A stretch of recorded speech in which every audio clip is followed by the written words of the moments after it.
কিন্তু এমন একটি সময় হবে কোরআনের পৃষ্ঠা থাকবে কিন্তু কোরআনের অক্ষর থাকবে না।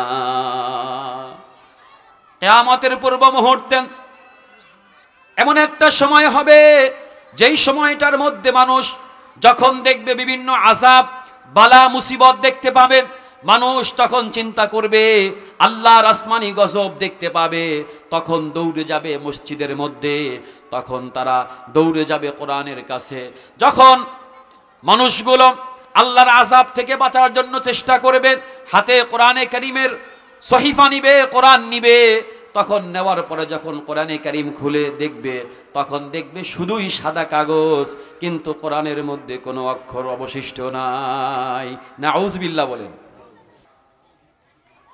হাদিস শরীফের মধ্যে রয়েছে ওই ব্যক্তি ঈমানের স্বাদ পেল, ওই ব্যক্তি ঈমানের স্বাদ আস্বাদন করতে পারল। মান রাদিয়া বিল্লাহি রাব্বান ওয়া বিল ইসলামি দীনাও ওয়া বি মুহাম্মাদিন সাল্লাল্লাহু আলাইহি ওয়াসাল্লাম রাসূলা। যেই ব্যক্তি আল্লাহকে রব, দ্বীনকে ইসলাম এবং নবী মুহাম্মদুর রাসূলুল্লাহ সাল্লাল্লাহু আলাইহি ওয়াসাল্লামকে রাসূল হিসেবে মেনে নিতে পারল, যে ব্যক্তি এই তিনটা সিদ্ধান্ত গ্রহণ করল, তার রব হবেন আল্লাহ, দ্বীন হবে ইসলাম, নবী হবেন মুহাম্মদুর রাসূলুল্লাহ, জোরে বলেন সাল্লাল্লাহু আলাইহি ওয়াসাল্লাম। যে এই তিনটা বিষয়কে মেনে নিতে পারল, এর উপরে সন্তুষ্ট হলো, সে ব্যক্তি যাকা তা'মাল ঈমান, সেই ব্যক্তি ঈমানের স্বাদ পেল। সুবহানাল্লাহ বলেন।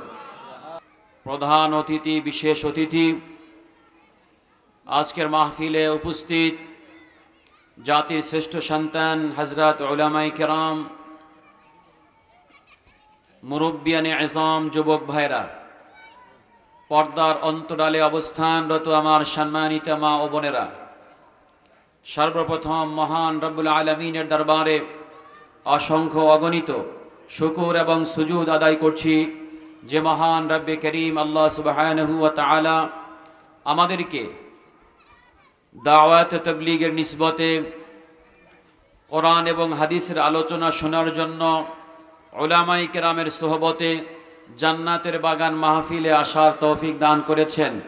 এতে আমরা খুশি নাকি বেজার?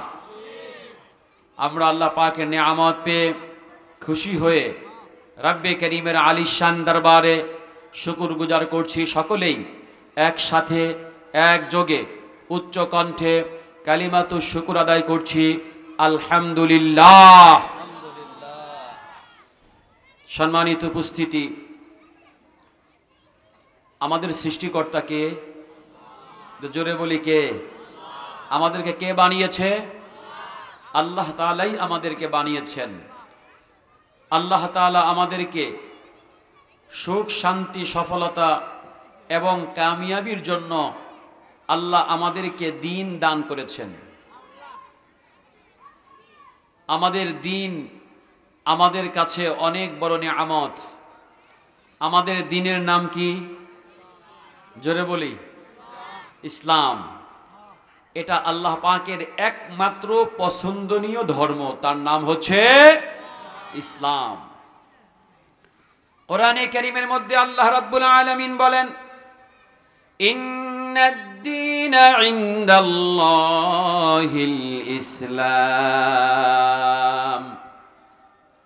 নিশ্চয়ই একমাত্র আল্লাহর কাছে মনোনীত পছন্দনীয় ধর্ম তা হচ্ছে ইসলাম। আল্লাহ আমাদেরকে সেই ধর্ম দান করেছেন। আল্লাহ মানুষের শান্তির জন্য, মানুষের মঙ্গলের জন্য, দুনিয়ার সফলতার জন্য, পরকালের মুক্তির জন্য আল্লাহ আমাদেরকে যেই নিয়ামতের ধর্ম দান করেছেন, সেই ধর্মের নাম হচ্ছে ইসলাম। হাদিস শরীফের মধ্যে রয়েছে ওই ব্যক্তি ঈমানের স্বাদ পেল, ওই ব্যক্তি ঈমানের স্বাদ আস্বাদন করতে পারল।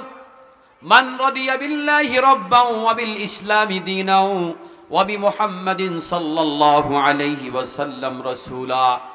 যেই ব্যক্তি আল্লাহকে রব, দ্বীনকে ইসলাম এবং নবী মুহাম্মদুর রাসূলুল্লাহ সাল্লাল্লাহু আলাইহি ওয়াসাল্লামকে রাসূল হিসেবে মেনে নিতে পারল। যে ব্যক্তি এই তিনটা সিদ্ধান্ত গ্রহণ করল, তার রব হবেন আল্লাহ, দ্বীন হবে ইসলাম, নবী হবেন মুহাম্মদুর রাসূলুল্লাহ, জোরে বলেন সাল্লাল্লাহু আলাইহি ওয়াসাল্লাম। যে এই তিনটা বিষয়কে মেনে নিতে পারল, এর উপরে সন্তুষ্ট হলো, সে ব্যক্তি যাকা তা'মাল ঈমান, সেই ব্যক্তি ঈমানের স্বাদ পেল। সুবহানাল্লাহ বলেন। সম্মানিত উপস্থিতি, আল্লাহ দুনিয়ার সফলতা এবং পরকালের মুক্তির জন্য আল্লাহ আমাদেরকে দান করছেন ধর্ম ইসলাম, এবং আমরা কিভাবে দ্বীন ইসলাম পালন করব, আল্লাহর হুকুম মানব, আল্লাহর হুকুম পালন করতে পারবো, এজন্য আল্লাহ তার পক্ষ থেকে আমাদের জন্য গাইডলাইন দিয়েছেন আল কোরআন। ঠিক কিনা? আমাদেরকে দিয়েছেন আল কোরআন। এবং বান্দা মানুষ কিভাবে জাহান্নাম থেকে মুক্তি পাবে, কিভাবে জান্নাত অর্জন করতে পারবে, সফলতা অর্জন করতে পারবে, এজন্য আল্লাহ দান করেছেন সাথে সাথে আল্লাহর গাইডলাইন বুঝিয়ে দেওয়ার জন্য, আল্লাহর কিতাব বুঝিয়ে দেওয়ার জন্য আল্লাহ তাআলা তার পক্ষ থেকে কিছু বান্দাকে আল্লাহ নির্বাচন করেছেন। সেই বান্দা, পছন্দনীয় বান্দাদের নাম হচ্ছে নবী রাসূল। ঠিক কি না? প্রত্যেক জাতির জন্য আল্লাহ, পূর্বেকার সকল জাতির জন্য আল্লাহ পাঠিয়েছেন আসমানি কিতাব, সহিফা এবং নবী রাসূল। বিশেষ করে আমাদের জন্য আল্লাহ রাব্বুল আলামিন যেই নবী নির্বাচন করছেন আল্লাহ, সেই নবী হলো সমস্ত নবীদের নবী। আলহামদুলিল্লাহ বলেন। যেই নবী আল্লাহ আমাদের জন্য নির্বাচন করছেন, পছন্দ করছেন, অর্থাৎ আমাদের নবী মুহাম্মদুর রাসূলুল্লাহ সাল্লাল্লাহু আলাইহি ওয়াসাল্লাম, তিনি হলেন সাইয়্যিদুল আম্বিয়া। আল্লাহু আকবার। সমস্ত নবীদের নবী, রাহমাতুল লিল আলামিন, শাফিউল মুজনিমিন, উম্মতের কান্ডারি, দরদি নবী মুহাম্মদুর রাসূলুল্লাহ সাল্লাল্লাহু আলাইহি ওয়াসাল্লামকে আল্লাহ আমাদের নবী বানিয়েছেন এবং আমাদেরকে বানিয়েছেন সেই নবীর উম্মত। আল্লাহু আকবার। জোরে বলছি আলহামদুলিল্লাহ। আল্লাহ আমাদেরকে বানিয়েছেন উম্মতে মুহাম্মাদি।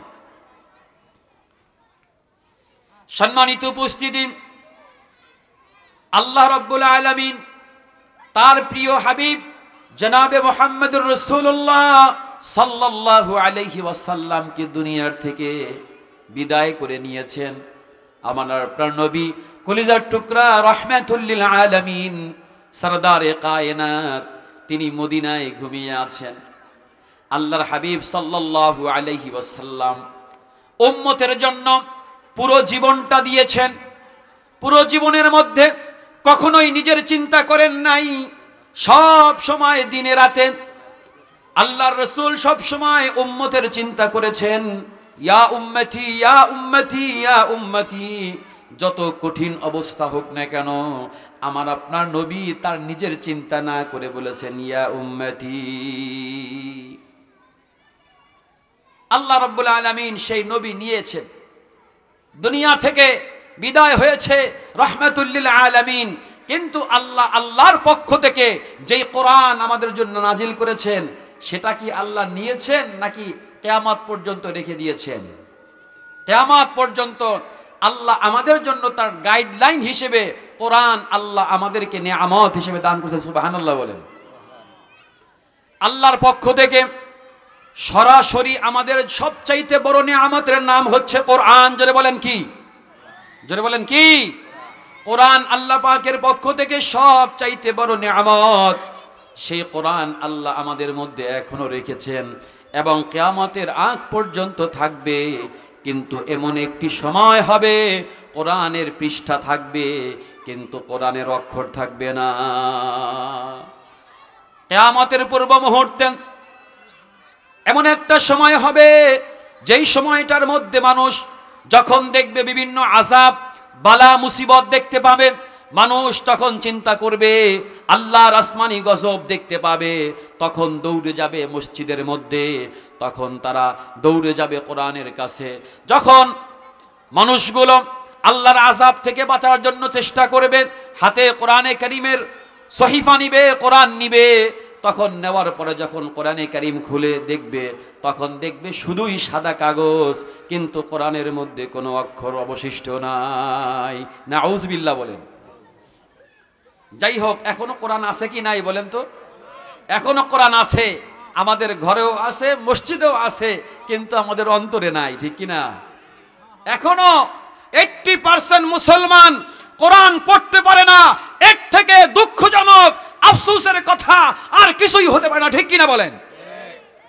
আমরা ইংরেজি পারি, আমরা গণিত পারি, সমাজ পারি, বিজ্ঞান পারি, কিন্তু আমরাও পারি না, সন্তানও পারে না, নাতিও পারে না, সেটা হচ্ছে আল কোরআন, ঠিক কিনা বলেন? কোরআন পড়তে পারি না। এর থেকে বড় দুর্ভাগার কথা, এর থেকে বড় হতভাগার কথা আর কিছু হতে পারে না, যে একজন মুসলমান হয়ে সে কোরআন পড়তে পারে না। যাই হোক, আল্লাহ এখনো কোরআন রেখেছেন। এই কোরআন হচ্ছে মুসলমানের সংবিধান, ঠিক কিনা? আমাদের সংবিধান কি? আল কোরআন। বলেন না কেন? আমাদের সংবিধান কি? আল কোরআন হচ্ছে আমাদের সংবিধান।